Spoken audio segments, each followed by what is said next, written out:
where good vibes meet you in a transparent, safe place and space. I am Aaliyah Taylor, along with my co-host, Michonne Carter Fogle. and today we are talking about family matters. All kind of family stuff. Family matters, but we're gonna dig deep into bonds versus blood. What does that mean? What do you get when you see that bonds versus blood? So for me, right out the gate, it's looking at your blood relatives versus the people that you choose to be your family.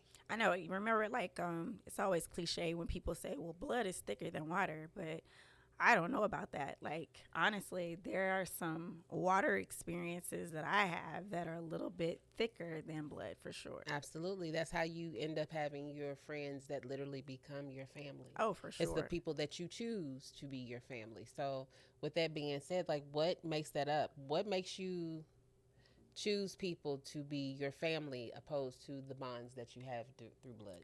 Well, I think one of the things that I have kind of come to terms with is that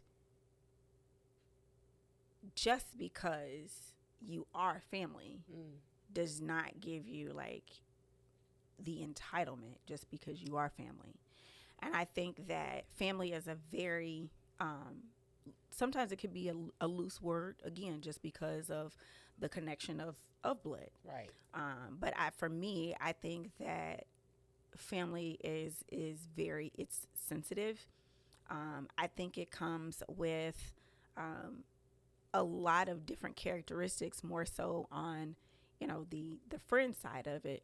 But I think family are the people who show up for you. Absolutely. And that you show up for.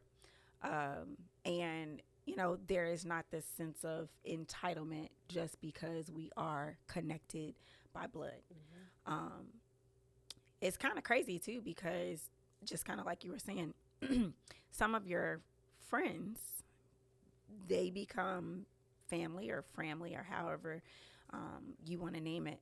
But I think it's very important now that, back then when you were young, you used to have these play cousins and all of that kind of stuff. Girl, but that's it's my like, cousin. yeah, that part. But now it's like, like, don't give me no extra family if that's not what they are, right? Right. So I think I think you hear it, or people are a little bit more transparent about their feelings about family now, just because, life is short. Ooh, with that being said, like, yeah, it is very, you have to be very choosy, very choosy, very distinguished on how you choose people to be your family or your friend or your family, Yeah. as I like to say.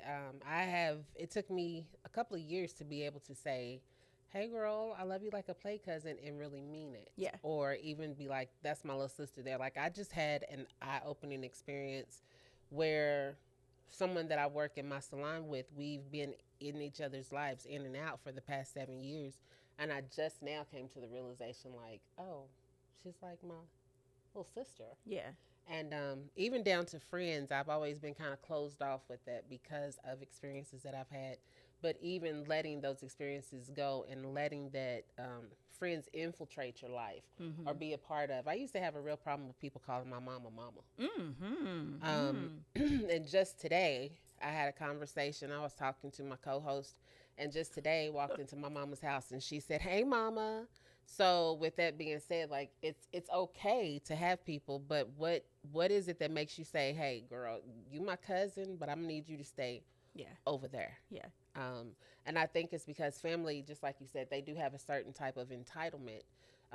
You my cousin, so let me get that $100. Absolutely not. Or you're my cousin, girl. Can I come over your house? Can my kids come and stay at your house? Or even not. sometimes it's unfortunate, but sometimes there's even that level of disrespect when, just because we family. Like, no, I'm sorry, we're not playing that role. Not family or not. We are not. Yeah. And then what you end up seeking when you're choosing friends to be your family is the friends that you choose who will not overstep their boundaries. That part. So the friends that become your family get to be, blah, blah, get to be the people that you choose be based on the way that they treat you, and like you said, you don't mind reciprocating Yeah, that for them. that part. And I think even now, like for me, that is, as I've gotten, older, then I realize like the relationships that I have with certain members of my family also look sometimes more like siblings than cousins. But again, in that aspect, not everybody gets that sister cousin or that brother cousin, type of place and space in my life, because again, it's not always reciprocated. And I think even now, like because I take relationships so seriously, so I try not to use family so loosely. Even with family, I mean, if you don't show those signs of what family looks like I'm not about to be breaking my neck just because we're blood related. And blood says we family. Blood can say a whole lot of things, but again, the fact that you may not identify, I hate to use it that way, but you may not identify as family in my life. I may know that we are related and how we're related, but as far as showing the act of family, I think you have to show what that actually looks like to be meaningful or have a space and a place in my actual life. That's where that saying actions speak louder than words. For sure. Absolutely. That is definitely applied to that because, just because blood says that we family second or third does not mean that we have to play like we're BFFs or play like we're brothers and sisters when we're around at the family reunion and then not speak to each other for a whole nother year. That's not what I classify family as being. I classify family somebody who's going to check on me when I go quiet, when I go silent. Somebody who is going to be able to say, "Hey, that's not her. So let me shout her out and see if she's all right." Right. Well, they actually have not just a place in your life, but they are an active participant in your life, and that's, I think, for me, like that's family. Keyword that active. We are active participants in each other's lives and not just blood related, right? I know a lot of times, even when you're finding people on Facebook and you have all of these family groups, and I one time made a comment to my mom, and she was like, "Well, such and such is on Facebook," and I was like, "Oh, okay, that's great." And she was like, "Well, you don't see him on Facebook?" And I had to break it down. Like, we're not friends on Facebook. We're not connected. And she was like, "Well, you should always be connected to." No. I should not.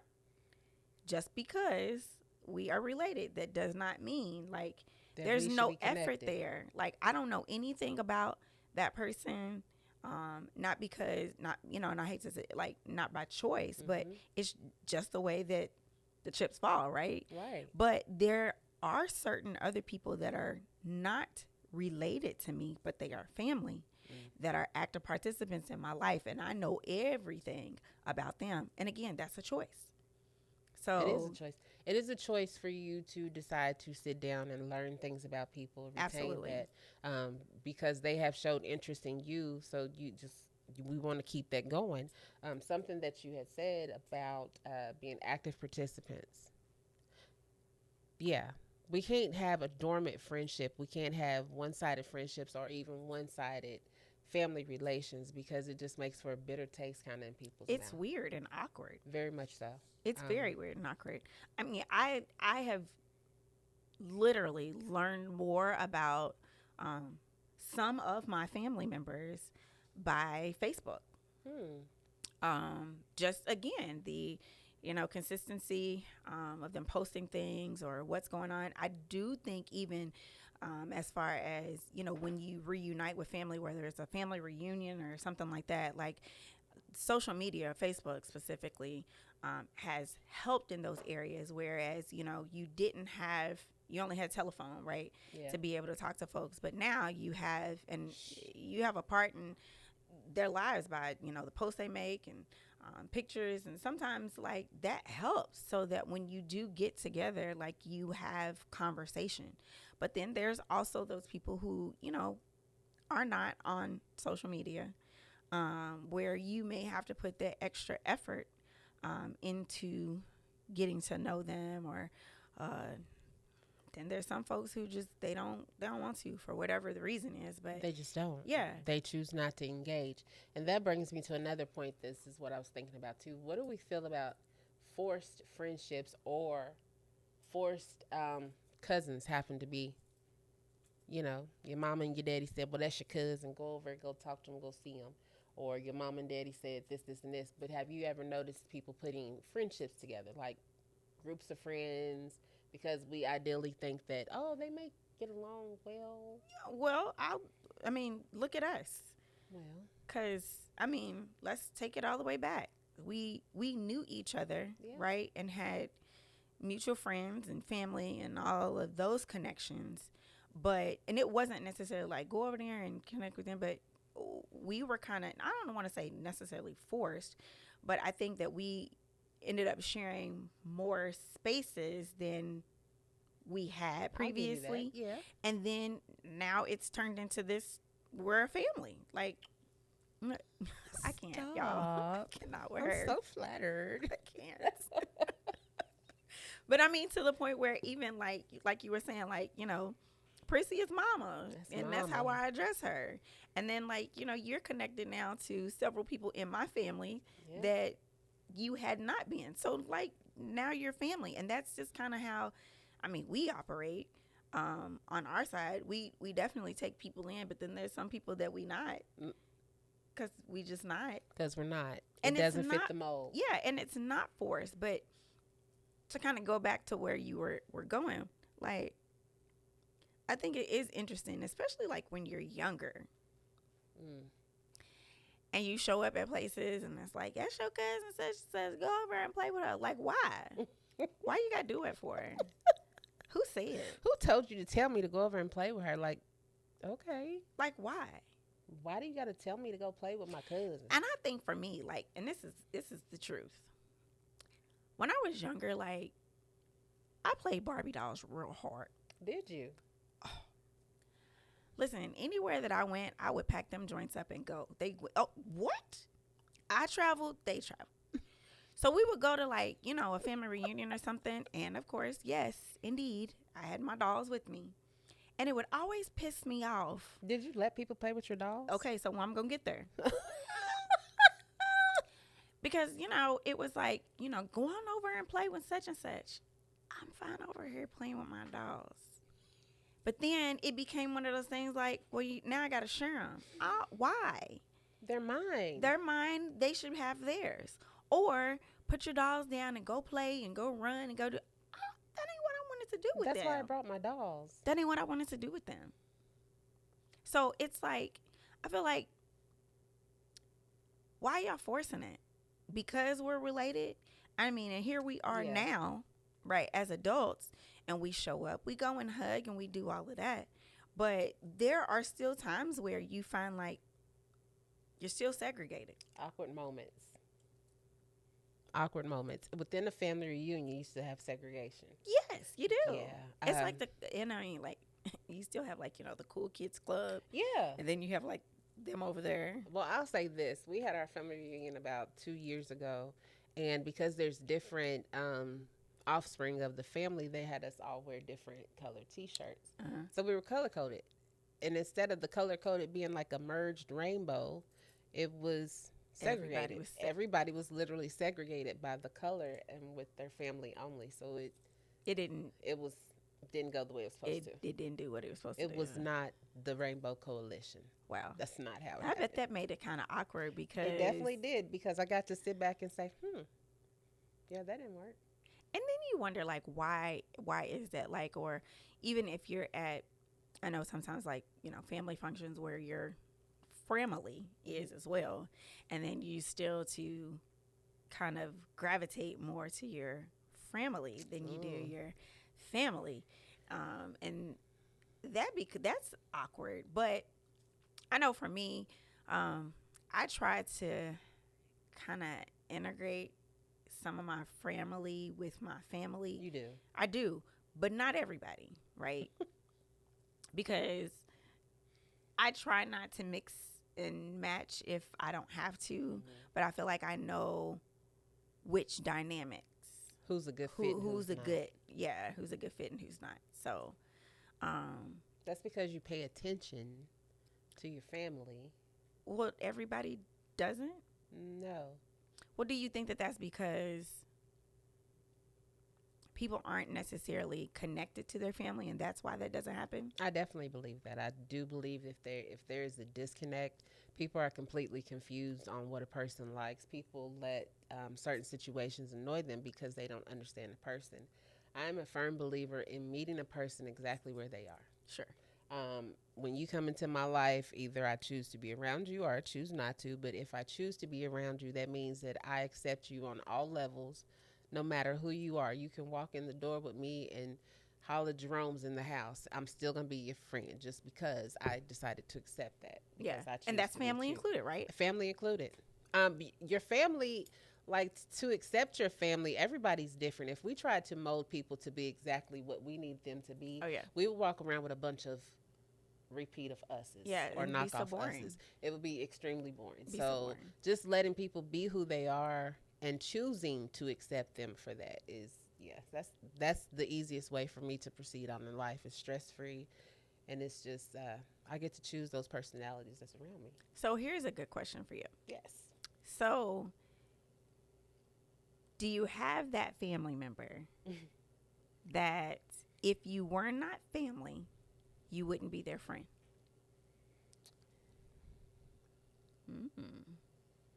I'm running through. There's so many of them. And the answer is yes. Yeah. So how do you, like, literally, how do you deal with that? Because you just said, like, you try and meet people where they are. So if they were friends or if they were acquaintances even, right, you really wouldn't deal with them. No, I see them at their family reunion once a year. Right. So so are there not people that are closer than the family reunion that if you weren't related, you wouldn't be friends with them? Ooh. I can honestly say I don't think I have that person. Okay. Maybe I'm lying. Maybe I've tucked that away back in the back of my head and I can't recall it right now because I know me. And I'm gonna say that there is one, but I can't quite put my finger on it right now, but I know there is one. Yeah. So I think it's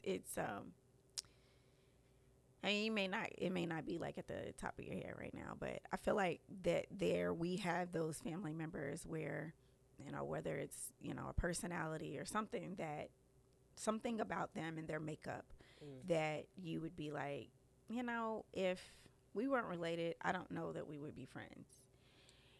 And so I always ask people that question, or sometimes I have to do that inventory, especially if my social meter is off. I have to figure out what family and or friend, right, that I may need to put some distance. And when I say distance, I don't mean like take a break from them. I mean like let me figure out how I need to adjust to be in a space and share a space with them. Yeah. Yeah. It's funny. I was talking to my therapist last week, and I was telling her that I have found this sense of accountability now. So when I am sharing spaces with people and I'm uncomfortable, I don't blame or look to the other person to figure out what they're doing. I make the adjustment. And it's not a sense like out of guilt, but it's if I'm feeling uncertain about whatever this space I'm in with this person, let me figure out how I need to make the adjustment, because they may not be aware that something that they are doing is bothering me, but I'm well aware of it. Yeah, and 9 times out of 10, they're not. They're not. And so now I'm finding myself, in situations with family and friends, but more so family, where I have to do that. Like I acknowledge like, yo, I'm a little, I don't feel like being bothered. Like, what do I need to do? Mm. So sometimes it's, removing myself. Yes. Sometimes it's my social meter is on E. I got to take a pause for the cause. And then sometimes I completely will detach. Well, And I think that family sometimes has issues with that because, again, they have this sense of entitlement. Oh, you should always be around, or you should always tolerate. Da, da, da, da. No, no, no, no, no, no, no. I don't have to. But let me figure out how to make that adjustment. And I think sometimes like that would also like eliminate or even prevent some family fallouts. I think I know that it would. If more people were in a space of being accountable for things that they impose on people, Yeah. or things that they should happen to even have intrusive thoughts. If more people were accountable Yep. for the things that they did, then they would be able to recognize it, and it would be healthier for families. But for some odd reason, when we're dealing with family, we get to this point where we feel like you shouldn't say that. But Oh, ooh, whew, it, it's just things. that. If we are family that is a close knit family, or just a family period, you should be able to accept the things that someone who loves you and your family is saying to you. But if you're not living in a season of accountability, there's no way that you could do that. And unfortunately, we all don't reach that age of accountability at the same time. Yeah, but why is it that? Why is it because it's family? Certain things are off limits. I don't know. I have never been able to understand why. I would think that, just like I said, I would think that everything would be an easier blow, so to speak, to come from your family. Sure, but I think, again, it's all about the relationships. I come from I'm a Brady Bunch kid. There was the his, hers, and ours. Yeah. And I can honestly say, like, with all of my siblings, I have a very different relationship with each one of them. But I am not afraid to have the same conversation or the same type of conversation with each one of them. I will say now, because I am the baby of both packs, I know sometimes with some of my other siblings, like, it probably still kind of startles them. They're like, yo, I mean, and they call me the little bully, but whatever. But I address things head on. And so, sometimes I think that, or I've even heard, my mom say, like, well, you don't have to, or well, you shouldn't. No, yes, I should. Just because they are family, like, no, they get treated the same way. I may be a little bit more sensitive because, yes, but whatever it is that I'm saying, I'm doing it in love, but I'm coming. I'm coming for you. If I have to, I am. But I believe just you. because I believe you. Like, your family doesn't mean that you're entitled, you're privileged, or you are excluded from any right or wrong doings that you're doing. Not at all. Your family, this is what we're saying. This is it. And your shit don't stink. Like, your shit does not stink. Come on now. So, and your family should be the people that you would want to hold you accountable, so you can be working on you to better yourself amongst the people who love you, right? Right. That should be your support system right there, is your family. Stop looking for outside validation. Even though sometimes it's good, because to have a non-biased opinion, which it comes in way of your friends, family, you always need to have a little bit of outside. But your family, your family loves you. And you should love your family. You should. You should. But I'm just saying. Yeah. Yeah, but again, you have those relationships with family. I mean, with family that sometimes are a stronger bond than you have with those blood relatives. But I think it's important, I think, for people to understand and to sometimes be more receptive to the fact that, or just understanding that just because we are blood relatives does not mean that you have this sense of entitlement to treat me the way that you want, or disrespect me. Yeah, be disrespectful, whatever the case may be. None of the things. Yeah, but it happens. It happens. Family dynamics. Family matters. Family matters. It does. It does. Definitely does. So as we were talking about our topic for today, there was this little icebreaker, and it's pretty funny. And it said, how entitlement shows up in family dynamics with kids expecting without earning and siblings feeling owed. I thought that was very interesting, and especially in a day and time where kids, because there are so many different options and different things that are out there, that they expect to be given things without earning them. Now, we can go on back to take it on back in the day where you had an allowance, and your allowance was based off of your chores, your performance, right? Your chores. And I think about that now, and it's kind of like, damn, if I didn't do X, Y, and Z, I didn't get paid. Yeah. Fast forward, here we are in adulthood where you got this job, and if you don't do what the hell you're supposed to do, you don't get paid. You don't get paid. But somewhere along the lines, we now have these things called children who expect certain things without earning it. And I hate that. And especially for these newbies, when they expect to get, phones and video games and clothes and shoes without earning them. Well, I'm going to say this. They may have those expectations, but those kids that grew up in my house knew that wasn't, Hello, that's not somebody. what we was on. Because, and I will say that they knew that that's what we was on because I definitely let them know.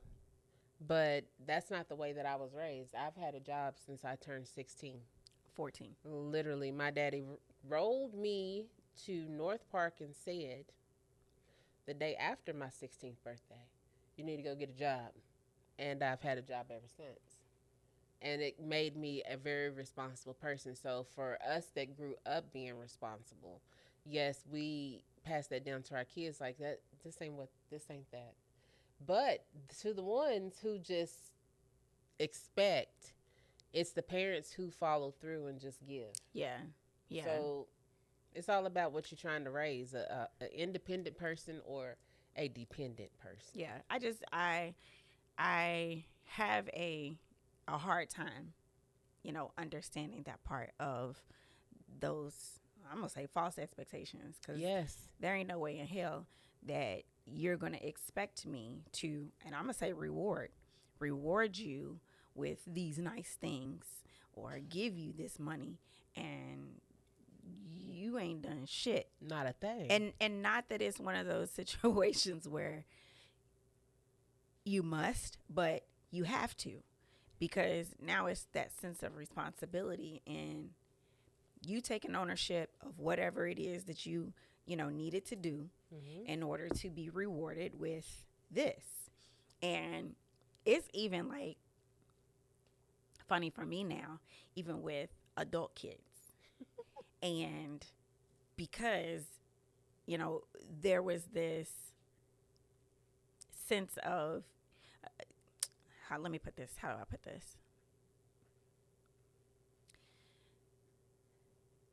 That whole fine line of when you turn 18 and you're an adult. I remember when I was 19 and I got pregnant with Tyler. And in my head, yeah, I lived there. Still lived at home with my parents, but I worked. And so there were definitely certain things that I had to buy. Well, come 16, when I started wanting my own perfumes and this, that, honey, those were wants. Those were not needs. Yes, ma'am. So I had a very clear definition of my needs and my wants and who was responsible for what. And so very early on with, Tyler and Tevin, when they both lived at home, they clearly understood. But I remember when one time Tyler, it was food or drink or something, and he put his name, on it and put it in the refrigerator. And it was that moment of, again, these expectations, right? And it was, you live here and you expect that there's going to be running water, and you expect that these lights is going to be on and you're going to be watching the TV and stuff. Mm-hmm. So, again, those are expectations that you have. But please do understand that now that you're an adult, this is a benefit. Absolutely. This is a privilege. There ain't no expectations. You shouldn't have any of me because now we adults. And even the same thing as, again, with Tevin, I remember there was something, food, like leftovers that would sit, and he would ask, like, hey, are you going to eat da da da da da da? Because there was no expectation that was he yours. was entitled to that. Absolutely. Yeah, so like there's that, even still, that when kids are still at home and they become adults, sometimes there is that sense of entitlement, like, yo, you got to I still live here, so I'm entitled to X, Y, and Z. And so I think me as, a parent now with these adult sons, my mom made it very clear there was no entitlement. I mean, even to the point where when I had Tyler, it's not even funny, but there was no type of babysitting type of situations. You can just leave a baby at home. Wasn't doing that. No. Or if I did, trust and believe, I still had a curfew. There was never a sense of, I never felt entitled at my parents' house. But I think, again, going back to family, or even as far as kids and parents, that dynamic, some kids think that they are entitled. There's this sense of entitlement because you my mama, or you my dad. No, ma'am. I am newly enjoying empty nest syndrome again for the second time. My child just left 2 months ago to go to California. Let me tell y'all this. Having grown daughters in your home is a situation. And yes, we did experience that whole sense of entitlement when she decided to come back. That was something that I had to break quickly. Yeah. You live here, you use the Wi-Fi, you pay that bill. You eat, you go grocery shopping, you provide your food. And for that, just because I felt like I had to prepare her for what was coming, but the whole sense of entitlement, yeah, she came in with it. I am allowing you to stay in my home so you can save money to move on and pursue your dreams. But here are my key words. I am allowing you. It's a benefit. It is a benefit. And the person that was benefiting in this situation was definitely you. However, baby, you got to, what my daddy tell me, you got to earn your keep around here. Hello? You got to earn your keep. So go get your job, put your little food in the refrigerator, pay a bill here or two, keep the house clean, and we good. Yeah. Yeah. And then that sets you up for success as you moved on to California. And now you're just good. Right. But again, going back to, family sometimes feels that they are entitled. Like, again, funny, but true. I do not go to my mama's house without saying, like, Ma, can I have blah, blah, blah, blah, blah. No, I don't just open her fridge. There is never that. And I think, again, like, because some families have that dynamic. And it's I don't want to say it's a setup, but sometimes, like, you are set up for, I don't want to say failure, but you're set up to be disappointed. Yes. Because, again, just because we're family does not give you that privilege just to do whatever you want to do in my life or in the lives of others or whatever. So I think for real, even, this message might not be for everybody, but I just want to say, like, don't take family for granted just because that they are family. It's not fair. It's very unfair that we sometimes do that. I think, family is a blessing, whether they are blood and whether they're not. It's a blessing that you have people in your lives like that. It is. So don't take them for granted. Don't shit on them. Don't talk shit about them. Like, treasure these people, because there are some that don't have family. Now, listen, I can appreciate the fact that you started that by saying this message may not be for you. Yeah, no, this message is for you, because I know that if you're here, you got family, and family matters. So just like she said, don't shit on them. Don't take advantage of them. Don't be disrespectful to them. Love them. Reciprocate the love that they give to you. Pump into the people that pump into you. And be real with them. Absolutely. 100 all the time. Yeah, if you don't like something, then damn it, you have every right to tell them. You don't. You can do don't it in a go tasteful home way. and talk about them behind the back.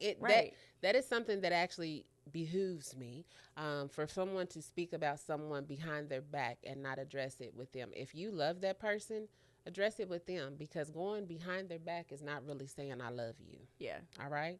Yeah. Yeah. And again, just like you're saying, do it with love. Do it with love. Even if you have to be stern and a little aggressive, and sometimes you might be a little abrasive, because I'm guilty of it.